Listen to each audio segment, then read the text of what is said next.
de las muy probables y muy corrientes concepciones que lo que hacen es reproducir las ideas dominantes en la sociedad.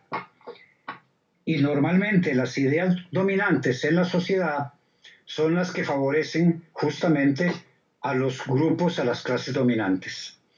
Hay una serie de concepciones sobre los derechos humanos que se agrupan bajo una categoría amplia que se llama el enfoque crítico.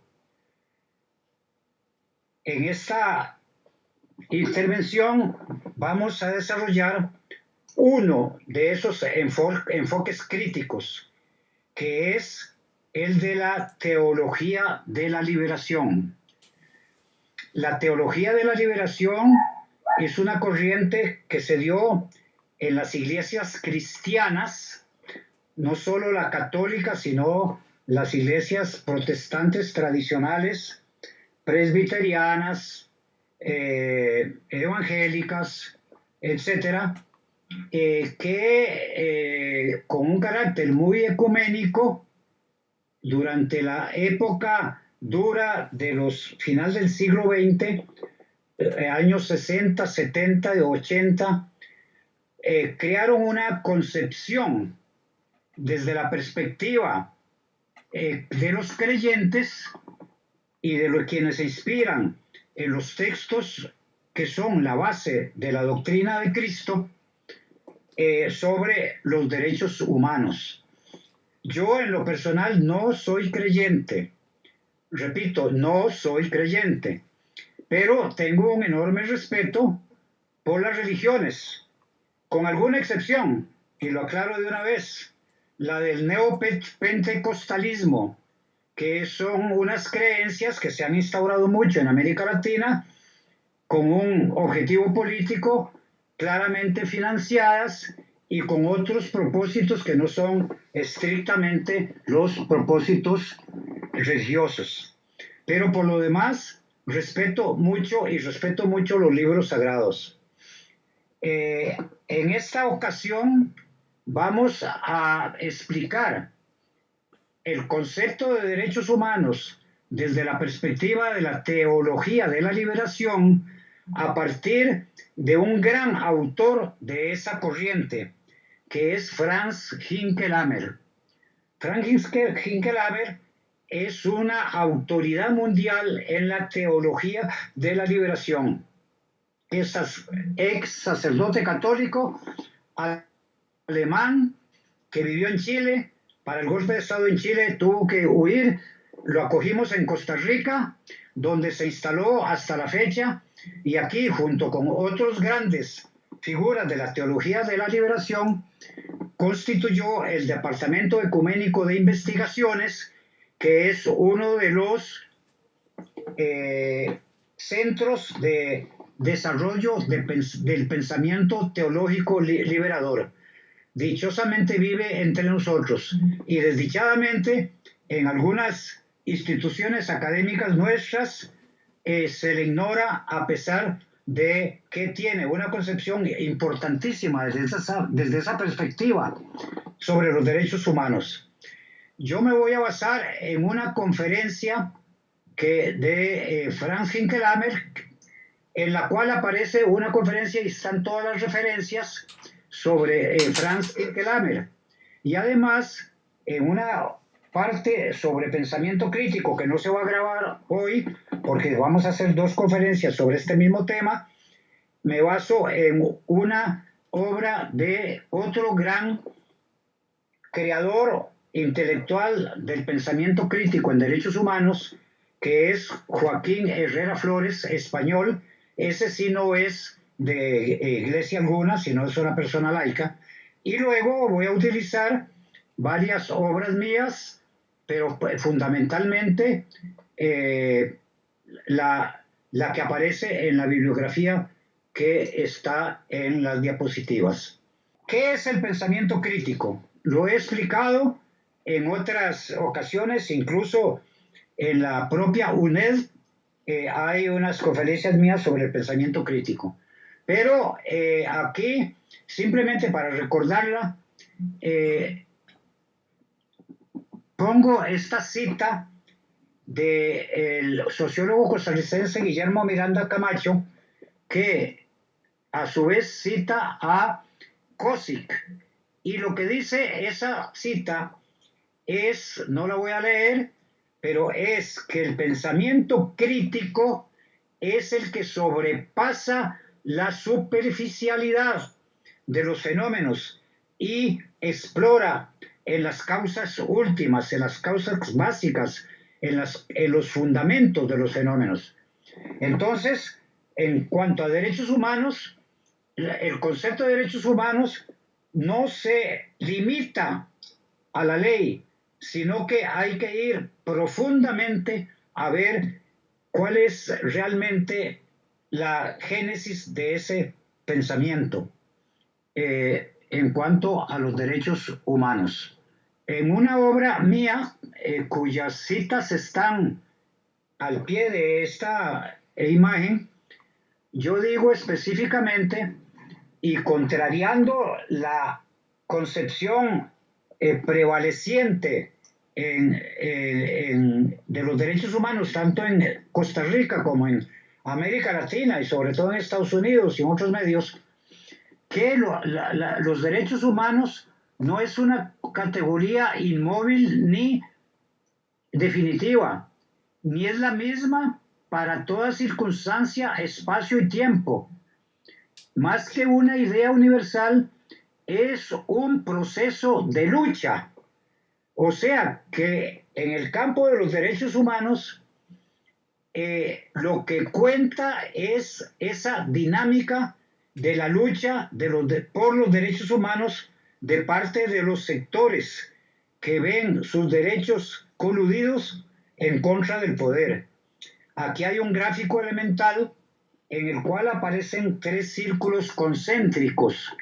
Un círculo es la normativa, las leyes, otro círculo es la cultura y el otro círculo son los movimientos sociales. Las flechitas que van en una única dirección, son influencia. Entonces los movimientos sociales, por supuesto, influyen en la normativa e influyen en la cultura. Pero igualmente la cultura influye en la normativa influye en los movimientos sociales. Y la normativa influye en los movimientos sociales y en la cultura.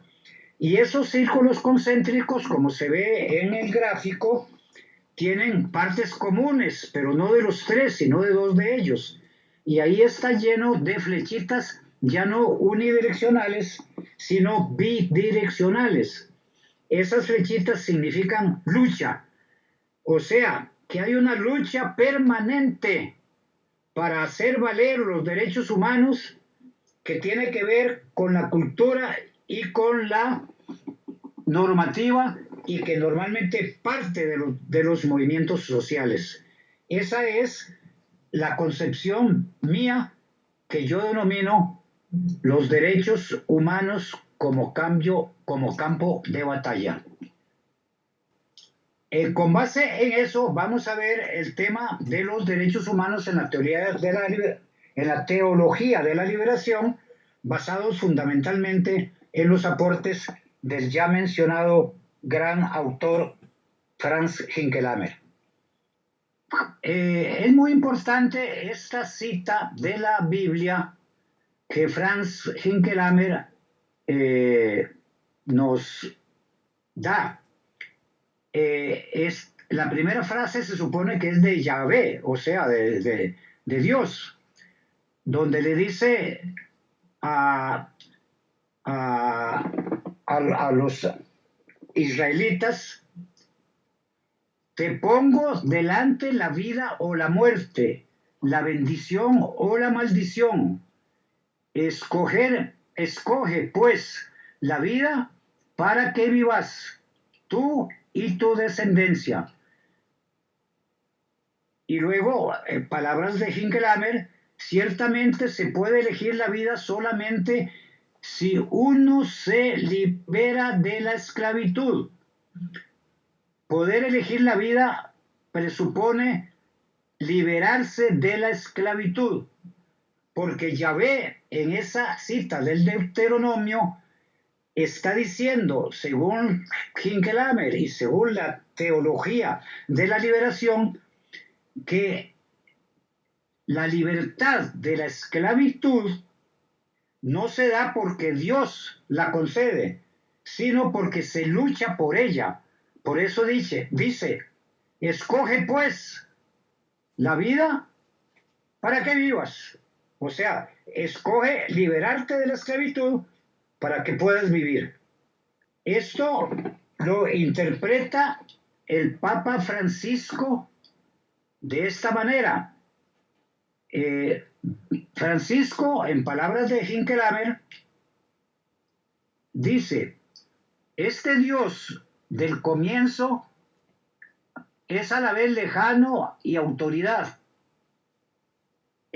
Todas esas son palabras de Hinkelamer, no son de Francisco, interpretando a Francisco Hinkelamer. No es legislador y autoridad que toma decisiones como la decisión de abandonar Egipto, realizar el éxodo y la liberación de la esclavitud. Lo que muestra, dice Hinkelamer, el Dios del Papa Francisco es algo diferente. Es un Dios que llama a la autorrealización del ser humano, que es un proceso de lucha por la independencia, vía liberación de cualquier tipo de esclavitud. Y hay una cita que pone Franz Hinkelamer de una encíclica del Papa Francisco, comillas, llamar al ser humano a su plena autorrealización y a la independencia de cualquier tipo de esclavitud. Hinkelamer entonces dice que en el primer caso, Dios como autoridad libera al ser humano por su autoridad. Pero en el segundo caso, que es el que adopta el Padre Francisco, Dios es actor en la liberación, pero con un actor a la par o incluso más activo que él, que es el ser humano mismo, que tiene que liberarse de esa esclavitud. En la cita de Isaías, que está en la filmina que están observando en este momento, se refiere al banquete que ofrece Dios,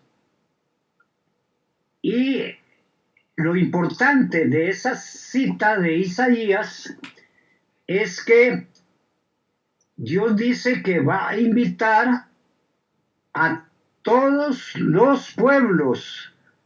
Fíjese en esa frase, todos los pueblos, lo cual es muy importante porque los judíos se consideraban el pueblo elegido. Y en esta cita de Isaías, como lo vamos a ver más adelante con Pablo de Tarso, o sea, con San Pablo, ellos extienden ese Dios a todos los pueblos, no solo al pueblo judío. En la teología de la liberación, entonces, Hinkelamer resalta el tema de la igualdad y la no discriminación. Y además, Hinkelamer dice lo siguiente, que es muy importante que se comprenda. Dice que todo eso, todas esas mensajes tanto del profeta Isaías como de otros del Antiguo Testamento, ocurre cuando ya se había inventado el dinero y había mercado, pero el mercado introducía un nuevo sistema de esclavitud. Y aquí, contra mi costumbre, voy a leer literalmente la cita. Eso resultó,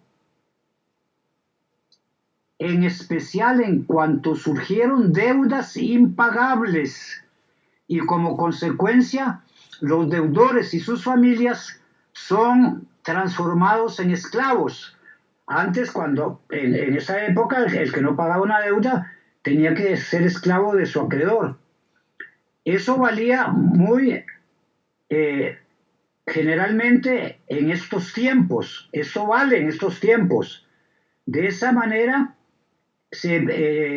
como ahora se puede perder la casa y cuando una deuda resulta impagable. Hinckelhammer recuerda una cosa que los poderosos de hoy no quieren recordar, y es que en Israel, en la antigüedad, existía la institución del júbilo o del año sabático. Óigase bien, cada 5 años todas las deudas quedaban pagadas. Los acreedores no podían cobrar un centavo más a sus deudores. Y si le habían quitado la casa a sus acreedores, si le habían quitado la casa, tenían que devolvérsela. Eso tiene implicaciones muy importantes que las vamos a ver en la siguiente imagen. Para que se vea el poder que tienen los poderosos, valga la redundancia, en las iglesias en general y en la católica en particular, les he puesto el texto del Padre Nuestro según se reza hoy, que en su segunda estrofa dice: danos hoy nuestro pan de cada día, perdona nuestras ofensas, como también nosotros perdonamos a los que nos ofenden. No nos deje caer en la tentación, etc. El Padre Nuestro cambió. Cuando yo era un niño, hace muchísimo tiempo, criado en el catolicismo, porque mi familia era católica, el Padre Nuestro en esa segunda estrofa se rezaba así, la versión tradicional que aparece en la imagen: danos hoy nuestro pan de cada día, perdona nuestras deudas, así como nosotros perdonamos a nuestros deudores, etc. Esto yo se lo escuché en alguna ocasión a Franz Hinckelhammer y lo pongo acá. ¿Qué hay detrás de ese cambio? Detrás de ese cambio hay el poder financiero. Poder financiero que en la sociedad antigua de Israel no podía alcanzar los niveles escandalosos que tiene hoy en el mundo y en Costa Rica también, porque cada 5 años tenían que perdonar las deudas. Esta grabación se está haciendo en momentos de la crisis del COVID-19. Todos los estados del mundo se están endeudando para poder salvar las vidas. Todos estamos perdiendo, algunos pagando impuestos de nuestros salarios, otros porque se quedaron sin trabajo, las pequeñas empresas porque tienen que cerrar, etc. Los únicos que están acumulando, porque acumulan en época normal y en época de crisis, es el sistema financiero internacional. Contra lo que se rebelaron precisamente los cristianos, católicos y de otras iglesias protestantes, sobre todo las tradicionales, en la teología de la liberación. También, entonces, yo les pongo ahí un texto de un libro mío, La dominación cultural, reeditado conmemorativamente en 2017, donde digo, esa parte no está escrita en la cita, pero que la deuda de los costarricenses por las tarjetas de crédito, sin contar créditos puramente de otra naturaleza con los bancos, equivalen a un porcentaje altísimo del Producto Interno Bruto. Y que sobre esas deudas, y eso sí se dice en esa cita, se pagan intereses según fuentes del Banco Central y del Ministerio de Economía entre el 40 y el 50%. Eso quiere decir que si uno debe 1.000.000 de colones en tarjetas de crédito, paga en el año $500.000 y sigue debiendo el millón completo. Igualmente está la comisión que sobre todo en Costa Rica cobran por los datáfonos a las pequeñas y medianas empresas, no así a las grandes empresas, donde los bancos por el uso del datáfono están cobrando el 5% de las ventas. Una pequeña y mediana empresa, si ya ganara el 5% de las ventas, ya se sostendría. En cambio, posiblemente, y de esto es una hipótesis, no lo puedo confirmar, pero a las grandes empresas comercializadoras, por ejemplo, la que domina el mercado costarricense en este momento, posiblemente negocian y no le cobran ese 5%, sino el 2 o el 3%, como es en Europa. En Europa, por los datáfonos, cobran el 2%. Y hay proyectos de ley en este momento para obligar a cobrar menos acá, que tienen una fuerte oposición de parte de los grupos financieros en la Asamblea Legislativa, donde parece que hay ciertas debilidades para poner justicia en ese campo. Hinckelhammer recurre a las citas del testamento, de los testamentos, para respaldar la opción de los pobres de la teología de la liberación. Y en este caso, en la imagen que está en pantalla, pone una cita de Pablo de Tarso, o sea, San Pablo, uno de los grandes doctrinarios de la Iglesia Católica.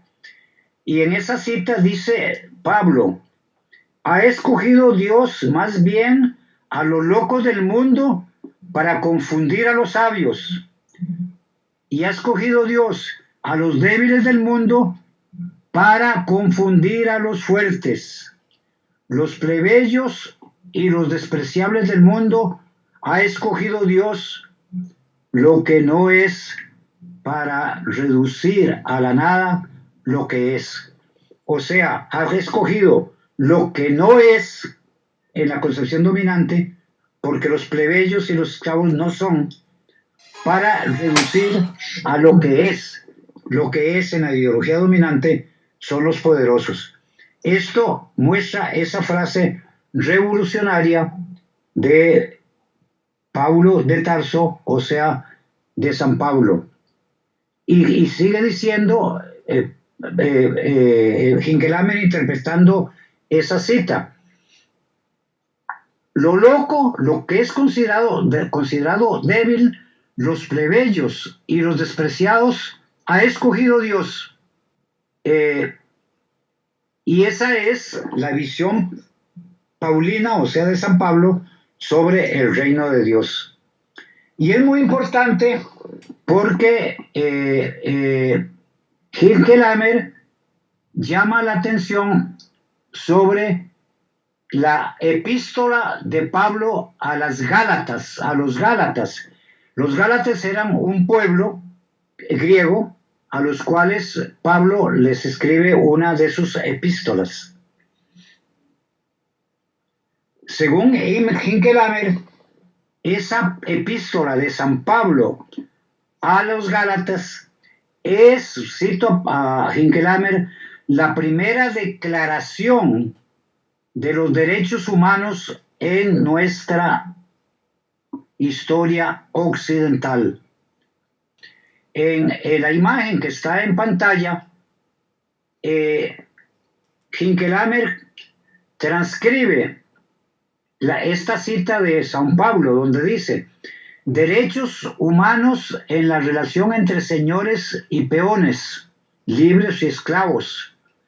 Se trata de la abolición de la esclavitud y la necesaria respuesta frente a la explotación de la fuerza de trabajo. Esta respuesta está conectada, dice Hinckelhammer, con el desarrollo de los derechos humanos, de la emancipación y la justicia social. Derechos humanos de la mujer, más allá de eso, de las relaciones sexuales en general, o sea, los derechos a la diversidad. Derechos humanos que se relacionan con las relaciones entre culturas humanas y pueblos. Paz entre los pueblos, lo que incluye la libertad de las colonias y el reconocimiento mutuo entre las culturas humanas. Todo eso surge de la epístola de Pablo a los Gálatas, que se ve claramente en esas citas que les estoy poniendo en pantalla y que no voy a repetir por razones de tiempo. Esa fue la cita 26, ahora voy a la cita 27. Muy importante, y esto para ir terminando, es el derecho a la resistencia que San Pablo de Tarso, la concentra en la religión, porque al fin y al cabo él lo que está haciendo es un sermón convirtiendo a los pueblos al cristianismo. Ahí hay, y aconsejo la lectura de esta Filmina 27, igual que la 28, porque en ellas dos este autor, Walter Boschler, que es uno de los también importantes teóricos de la teología de la liberación, en este caso él es otro alemán, donde él, basado precisamente en la doctrina de Paulo de Tarso, de San Pablo, dice que los oprimidos y los que luchan por los oprimidos tienen el derecho a la resistencia. Entonces, resumiendo, la teología de la liberación, en palabras de Franz Hinckelhammer, de Boschler, pero también de muchos otros teólogos de la liberación, tanto católicos como de otras iglesias cristianas, protestantes, tradicionales, su concepción de derechos humanos prepara y le da como base a la concepción crítica de los derechos humanos, de acuerdo con los cuales los derechos humanos no provienen directamente de la divinidad, posición conservadora, según la cual los derechos humanos son algo que Dios le dio a los seres humanos en el momento de nacer y que son universales y que son eternos y que son que superan cualquier diferencia cultural. De acuerdo con esto, los derechos humanos, por ellos hay que luchar. Las mujeres tienen que luchar por sus derechos humanos. Las personas de la diversidad sexual tienen que luchar. Pero no se olvida, y está en primer lugar, la lucha de los derechos humanos, de lo que se conoce en esta literatura bíblica como la esclavitud, y que, según lo explico yo en el libro que he citado, es la esclavitud moderna, la esclavitud tanto del que trabaja en condiciones de explotación como de la generalidad de la gente que está en este momento en una situación de esclavitud frente a sus grandes acreedores. Ese que he explicado es el enfoque crítico de los derechos humanos a partir de la teología de la liberación. Pero hay otros enfoques críticos, como por ejemplo el de Joaquín Herrera Flores, que lo desarrolla a partir de una posición laica, o el mío propio, que por supuesto no tengo el nivel de estos que he citado, pero que yo llamo los derechos humanos como campo de batalla. Pero para terminar acá esta exposición, el enfoque crítico de Joaquín Herrera Flores se va a hacer y se va a explicar en una siguiente conferencia. Muchísimas gracias por la atención.